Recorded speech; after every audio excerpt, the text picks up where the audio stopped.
Marcel Irnieracing. We're back with FREAKLAND, Chyrista Freeland, talking about our housing crisis. Here's a Q&A from yesterday. Ms. Freeland, on housing, we come to these press conferences and we always hear you say that the housing issue is a supply issue. I'll note that you haven't said that today, and your government's made recent changes with international students. Is that a signal from you and the government that there's a recognition that there needs to be a conversation or issues dealt with the demand side to get house prices back down? That's a very smart and thoughtful question. No, it is. And, the actions that Mark announced last week. That's a very smart and thoughtful question. Again, she's given herself time to figure out how she's going to weasel her lies through. Start reading how she presses her lips and how she tenses up, and then how she uses her arms sometimes and sometimes she doesn't. When she's really trying to push things away from her, she might use her arms and leak out. Were really important. No, it is. And, the actions that Mark announced last week were really important. And I think they've been recognized as the right thing for Canada to do. And maybe Mark will want to add something in a minute because I'm about to quote him. Look at her. She's playing with something in her hands and she can't stop. Is she nervous about the question about the housing crisis that they created and instigated and keep pushing? He can speak for himself. But what Mark said and what our government believes is the system for international students was being abused. She's playing with a paperclip, guys. It's a paperclip. She can't stop. That was not serving the international students who we want to welcome to Canada, and we want them to have a good experience here. It is now time for provinces to pull up their socks.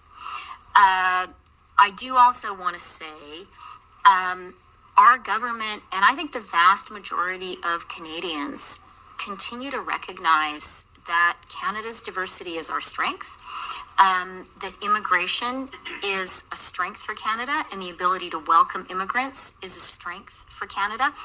We need to be sure that we do it properly and that loopholes in the system are not being abused. And when we see those loopholes, that we act to close them.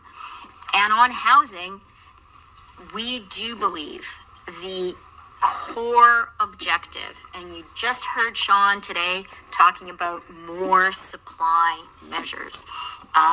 The FES implementation bill that is before the House has more supply measures directed at co-ops. So don't get us wrong, Mackenzie. Our core thing on housing is supply. We now have, 31 Housing Accelerator Fund agreements? Changing every day. Now, so her body language has changed, and now she's putting her arms out, and we're doing such great things. She's instigating her lies, and so she has to give body movements. When before she was just biding her time and trying to spew out double talk and not give any answers, and now she's now I'm going to just spew my lie out. Yeah. We have agreements across the country with municipalities to remove restrictions and make it possible to build more. And we know we have to build more homes faster. There are now more than 500,000 young Canadians who have opened tax-free first home savings accounts. That's like people voting with their feet, voting with their money, putting their money in a bank account and saying, I want to buy a house. Those are really important, optimistic people. I say they're young because by definition you have to be buying your first home. We want to support them. So if I want to buy my first home next year at 40 years old, is this going to be possible now? No, because homes are still going to cost $2 billion for shitholes. Just a normal home. $1 million, is a shitbox, essentially, in classification. A $200,000 home is now $1 million. And now a $500,000 home is now a $2 million home in terms of the quality that I see. And now to build a new home is super expensive too, because of all the building materials, because your carbon tax, on the carbon tax, on top of the carbon tax, on top of your communism with carbon tax. And so we know we need to build homes that they can buy. We know. And have more rental supply for people. Mark, I quoted you. Do you want to now quote yourself? I'm trying to reduce the red tape, so I'll try not. Yeah, well, the red tape's already been created and it's suffocating us, guys. So that's Freakland walking her way around the housing crisis that they created on purpose. This is Irnieracing. We'll see if we have another question from her next. Come back. See you guys soon.